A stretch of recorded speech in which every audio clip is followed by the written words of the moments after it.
What makes a person eligible? And then also, could you also lean in on is it either or, you either get paid or you get credits? Because I know obviously as a college student, sometimes you need credits, yes, but you can't get paid. So talk about that a little bit, because I know really for me, that was like do I want to get paid or do I want the credit? Do I want to fulfill the credit? So do everything.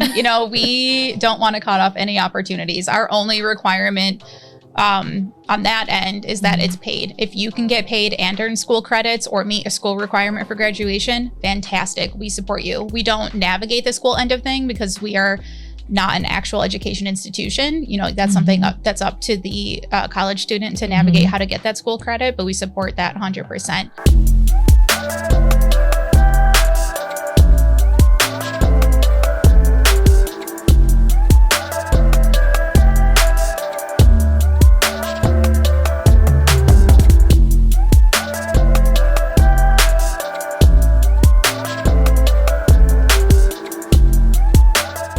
And hey guys, we are back with another episode of the Future Starts Here podcast with Say Yes Buffalo. Today I am so excited because we get to interview Johanna Caplan. She is the education manager for the CareerWise Greater Buffalo, which is basically the workforce development as well as Say Yes Buffalo. But I am excited to interview her today because I actually started out as an intern, which is really how I kind of dived into my whole career at Say Yes Buffalo, is with the internship. So we're here to speak to Johanna about just the program now. I started back in 2017. So to see how far it's come, we're going to talk about it. So Johanna, how are you doing today? I'm doing great. How are you, Maddie? I am doing good. I'm excited to have you here. I'm excited to be here. I think obviously this is the first time. Is this the first time you've been interviewed for a podcast in general? I've been on the first video podcast. I've been interviewed for a smaller one before, but yeah, this is very new to me. Okay. All right. So Johanna, again, oversees the internship program here at Say Yes Buffalo. Johanna, talk to us about how you got to this place, like how you started at Say Yes Buffalo and then how you got here. Yeah. So my background is as a social worker, and I have about 10 years of experience in casework and child welfare, which is what brought me to Say Yes Buffalo in the beginning, working as a family support specialist in the Buffalo Public Schools. And with that entry point, I was able to grow in my career. So when the internship program was launched after its pilot years in 2018, Stephanie, Pete, and I were brought on to help grow that program. So that was really my transition from direct casework into workforce development and more of a macro level of social work. And I've just grown with the program. So starting off in 2018 as just the student outreach supervisor for the internship program. Now I am the education manager for the workforce development department, working in both our apprenticeship program and the internship program. Wow. So you've done a lot. I mean, so that going throughout the years, obviously the internship program has changed drastically. Yeah. And I have to say that I love being an intern. I think we loved having you as an intern. Yes. I think I did about 4 or 5 internships with you all, and they were all absolutely amazing. And the experience was amazing too. Like I got to learn a lot about myself and also learn the things that I didn't want to do, but also the things that I knew that I was exceptional at. Yeah. That's the power of the internship. Yes. So I guess you've been around for a long time when it comes to internships. Talk to me about one of the most rewarding stories that you've heard throughout the internship program since you've been there. I guess not from me. I was going to say, you're such an easy story. I mean, you can tell my story and then tell a separate one. So go ahead. Okay. I mean, we have so many remarkable stories coming out of the program. You are one of the stories that I love to tell people about because it shows the power of the internship so incredibly well, because you started off with us so young, which is unbelievable. It has been that long, but you kept coming back. You were so eager to learn and grow and take on opportunities. And you really believed in the growth that you could have by going through internships. You saw how important they were and you truly took advantage of the program. And that leveraged your career. Like it helped you meet people, it helped you build up your social capital. Like you said, learn what you want to do and what you don't want to do, which I always say is such an exciting part of the program. All of our internships are paid. So if you get paid to find out what you don't want to do, that's amazing. You just never do it again and you got paid. Congratulations. But if it helps you, if you find out what you do like to do, that helps you start building your career, which is exactly what you did. And I remember you saying when you were nearing the end of your college career that you just wanted to work at Say Yes. Yes. And now you made it happen. I did. I love that you guys made it happen. Well, you made it happen. I always say we just put opportunities in front of you. We can't make anything happen for you. You have to take advantage of them, which is what you did. And you pursued your graduate degree and you came back, and to see you go from, I think you were a freshman when I met you, to now my colleague. I love saying that you're my colleague. And we've had that happen several times at Say Yes. We've had several people come through the internship program, end up as colleagues either within Say Yes or within partner organizations. We have a young woman, Johanna Caplan. Yes, love her. Yes, who came, she was just like you, took advantage, did multiple internships. I mean, you guys make us look so good. It's so easy to sell. Like, will you post with us again when we've had interns like you all? Like, you know, you're showing off our program. And now she's at M&T Bank with the Tech Hub and is a partner with our apprenticeship program. Yes. And it's just to be able to come full circle like that and show the power and the connections. I love that so much. So I want to hit on a key point that you also made. So I believe that all internships should be paid, especially if it's over the summer, which a lot of us did do internships over the summer when we're in between, years or semesters. I think it's important for that internship to be paid as well, because we're battling with summer jobs. When internships, we're battling with summer jobs, but the difference is you get an experience that you don't get to have at a summer job. Right. Sometimes you're just making it, you're just doing it for money. You got to make, we want new clothes for the new year, or you want to cater to ourselves and things of that nature. Or save up for the next school year. Exactly. But with internships, you're able to get an experience that is like none other. And again, like I said before, also understanding what you want to do and what you don't want to do. Right. And obviously, me being a person that has excel when it comes to internships. I've been in the ins and outs of it, so I definitely understand the necessity for it. But as I said again, all internships should be paid. Yes. That is important. And I think you guys really do a great job with it, because even partnering with that with a summer job. So I was able to work for a summer job and then also have an internship where I combine both incomes, which was amazing. Yes. So talk about the process. How do you find out about internships, or just talk about the current internships that you have now and how to get involved? I will do both of that. Okay. So what we do is we just talk to employer partners. We have, now that we've been around for so long, we have employers that we just go back to year after year. We also, through connections and networking, find new employers. Most of them have existing internship programs. So we have conversations about why our program exists and why it is an equity-focused initiative, and partner with them to post those opportunities. So we have different types of partnerships that employers can engage in. Either we just post their existing internship that is open and help recruit for it, and I advocate for them. Sometimes employers will actually reserve a spot for a Say Yes scholar, knowing that as amazing as our students are, they are bright, talented, motivated. They are Maddie. That there's real equity concerns in the city of Buffalo, and we need pipelines. And those are, it's not charity. It's not a handout. It's not, it's not any of those things. It's just removing some equity barriers and creating pipelines.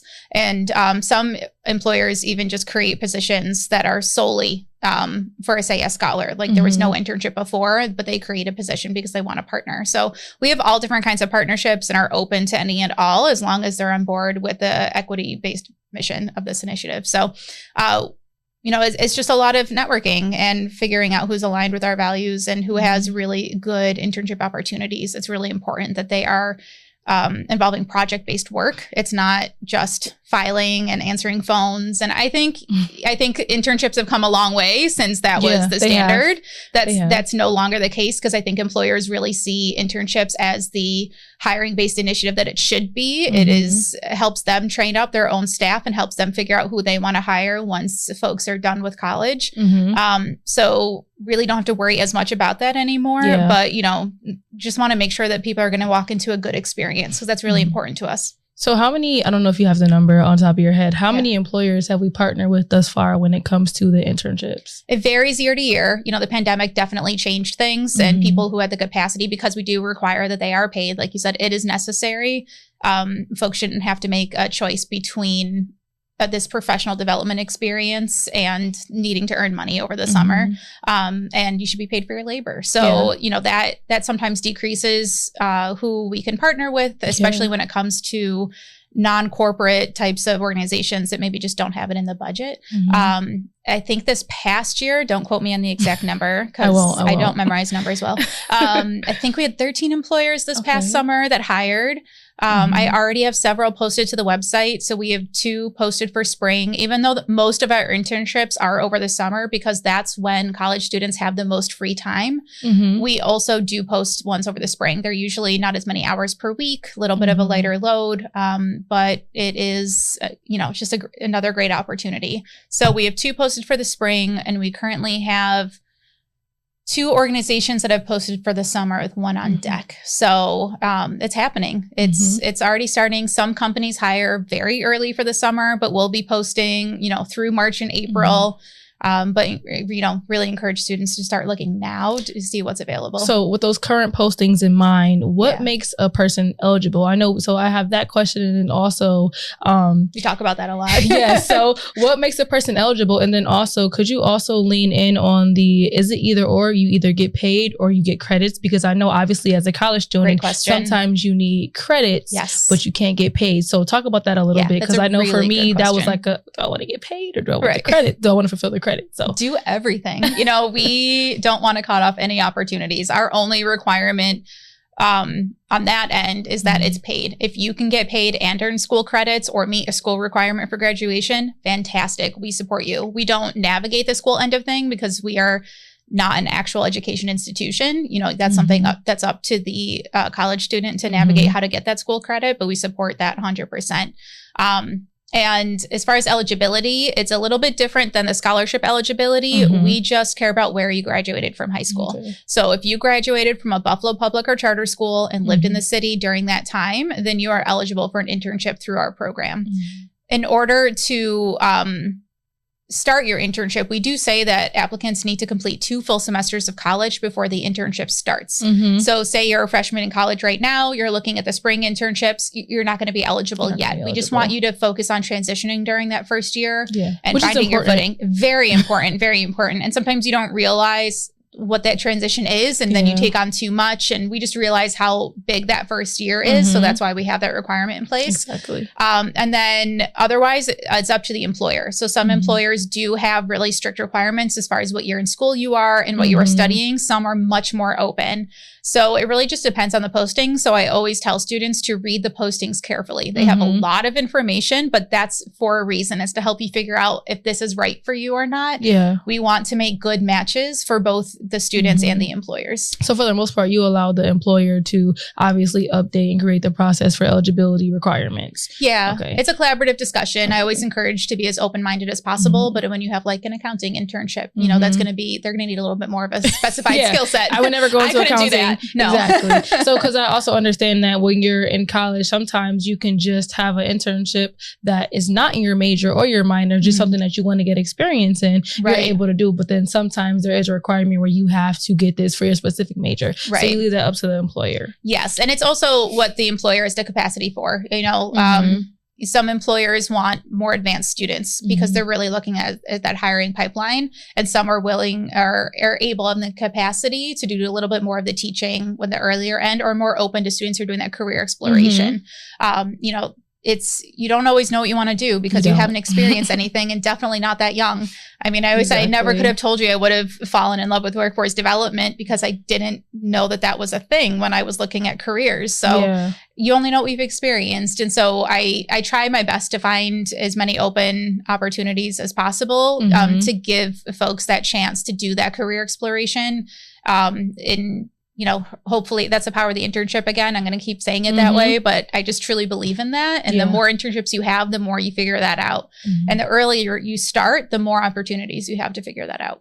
Yeah, you know, so typically when I do these interviews, I always say I don't want to bring myself into it, but I'm the host, so do it. Bring myself into it. So, like you said, there is power in internships. When I first started, and I said that I want to work for Say Yes Buffalo, and you get to this point now where I'm 25, you know, 5-6 years later, where I am working at Say Yes Buffalo. I think it's important to also note like the atmosphere that you go in as well. Like when you know that a job is for you or a work atmosphere is for you, you really have to hone in on that. And I think obviously, which is why I kept coming back, like you guys set the tone and you set the standard to the point where it's like, if I don't work here, there's no way that I'm not going to work here. So that's why I kept coming back. And like, I was never told no as an intern. Like I was always able to be innovative. I was always able to get experience that I never had. Like I think my first internship, I was helping like plan the Juneteenth parade. That was the first year that HBCU recipients were able to get scholarships from Say Yes Buffalo. Right. And it was just like,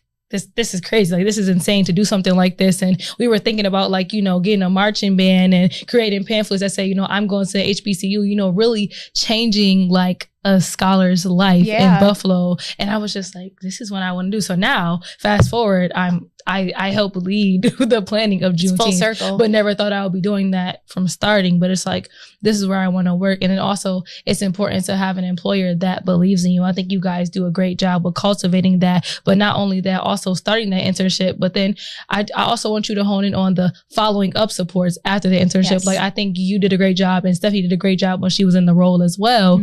Like following up, checking in on us, doing resume updates, all those other things that the internship program provides, as well as those workshops that we did. I mean, during my time, I'm saying you were in the golden year of 2019. We got gift cards. I mean, I think you guys gave us bus passes. Yeah. All these opportunities. Like I was just like, this is so crazy. And then we had like a closet where I was able to get intern. You know, sometimes you don't know how to dress as an intern. This is your first time stepping into a big role, stepping into a big room. I didn't know how to dress. I mean, I was like, oh my God. I mean, look at me now. Curve. Now I understand. But I was just so happy that was available. And these were brand new clothes. Like so many things were brand new clothes that I was just so happy to get and then utilize. But talk about that piece, like the outside supports of internships that you guys also offer. Yeah. So some of that's changed over the years. You know, as I said, the pandemic affected things. I had the best years. You had the best year. That year was magical. So unfortunately, we can't pay for workshops anymore. Yeah. The clothing closet isn't there anymore, but we do still offer a lot of support. So part of our built-in process is that students apply through us before they go to the employer. Yeah. So sometimes we're submitting applications on behalf of the students. Sometimes they're applying directly, but we are always a stopping point where they have to submit their application materials before they take that next step. Just because you don't always know as a young person what those documents are supposed to look like. Exactly. Resumes and cover letters are their own universe, and they are supposed to look a very specific way. And if nobody's taught you, then you don't know, and that's fine. That's absolutely fine. But that's what we're here for. You know, we always encourage students to please use your Career Center on campus. They are the experts. They are there to support you with all of this. We are an additional support on top of that. But we do I review every single resume and cover letter if it's needed that comes through. And I'm notorious for my red pen. Yes, you are. I will find every little thing. But that's important to me because I want you to have a document that highlights you in the way that you deserve, that shows you off, that gets your foot in the door. That's really important. And your resume is your first example of your work ethic. So if you have different bullet points on there or spaces that don't belong there or typos, you're telling the employer that you're not thorough in your work. And I don't want that to be the case because I know people are thorough in their work. They just don't understand how important the resume is. So that's one level of support that we provide is reviewing all of those documents. We also do a light touch of interview prep. Again, encourage everybody to go to your Career Center first for mock interviewing. They are the first stop for all of this. But I'm also always available to do that. And I also give everybody a list of tips that we've learned throughout the years of how to prepare for an interview. Because again, you just don't know until you do it. And interviews are also their own universe. And it is a really unique conversation, but they're obviously important. So learning the tips and tricks to get through that and show off who you are and what you're capable of and what you'll bring to the organization is so important. important. If you're hired for an internship, we still provide support. So we don't just say, great, good job, bye. You know, we continue to support you throughout the experience. So the support is always continued. And I love that. I mean, even now, I still have to continue support, and I'm a full-time employee at Say Buffalo. But I will have to say, guys, if you are looking for an internship throughout Say Buffalo and you get the chance to work with Johanna, I thought that my resume was superb. And until Johanna got it, and she showed me that it was not superb whatsoever. Honestly, I had to limit my resume to at least one page. My resume was 2 pages long. And then I had like at least 4 to 5 years experience of working at Wendy's. And I thought it was important to keep on there because it showed that I had customer service, but I didn't need to keep that on there anymore because I had all these other internships and all this other information and all this experience that I've learned. Customer service was the last thing that they would be looking at all the way at the bottom when I started at Wendy's back in 2016, 2015. Especially if you're able to show that skill set through other experiences that you've had. I think having that on there is really good when that's the work experience you have so far. And you are 100% correct that it does show customer service, and that is really important. Employers want to see, everybody calls them different soft skills, 21st century skills, work readiness skills. You can learn technical skills on the job, but they do want to see that you have those other skills, that you can communicate well, you have time management, you can work as part of a team.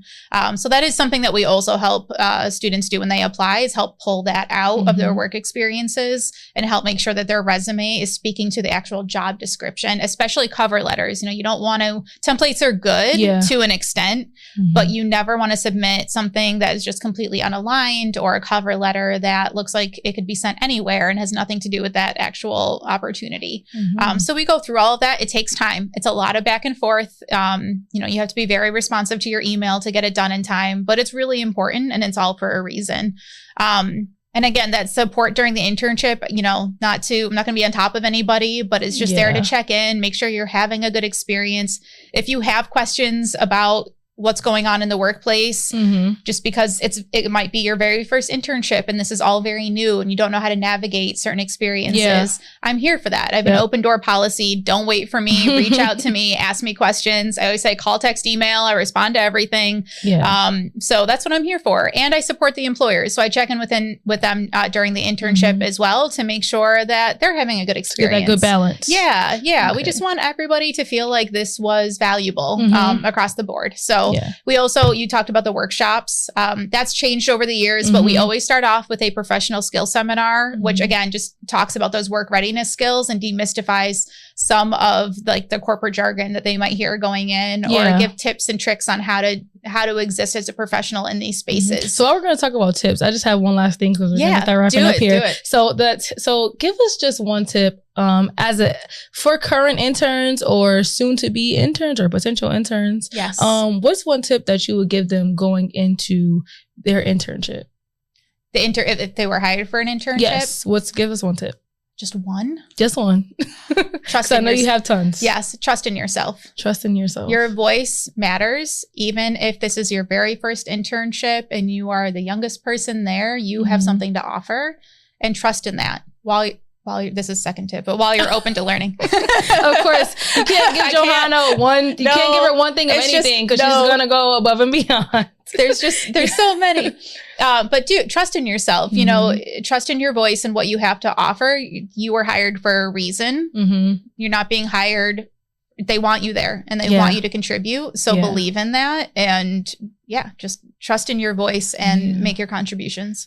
I love that. Okay, guys. So the tip of the day is when it comes to getting hired for an internship is to trust in yourself and use your voice. And I think that is a great way to close, and also it resonates with me. Like the first time I stepped into a room as an intern, I did not use my voice. I was quiet. And now I am the host of the Say Yes podcast. So you see how tables turn when it comes to interning. So make sure you go to the Say Yes Buffalo website at sayyesbuffalo.org to see what other opportunities are available for this upcoming spring and then summer for next year. Follow us on Facebook and Instagram at Say Yes Buffalo. And until next time.